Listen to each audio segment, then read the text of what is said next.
પણ હું તમને એક વાત કહું કે 92 લાખ માળવાનો ધણી હોય એનું બૈરું આવું જેવું તેવું હોય એવું હોય જ નહીં. પણ આમાં શું છે કે સાચો ઇતિહાસ બધા દબાવી રાખ્યો છે. પાદરી ઉથડક વાતો કરે.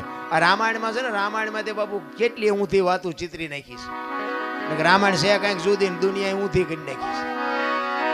એ 92 લાખ માળવાનો ધણી ભરથરી પિંગળા વગર બાપુ એક સેકન્ડ નો રહે કે ઈ પિંગળાને છોડીને બાપુ સાધુ બની ગયો હોય છે. કેમ બન્યો હોય છે? વિચાર કરજો.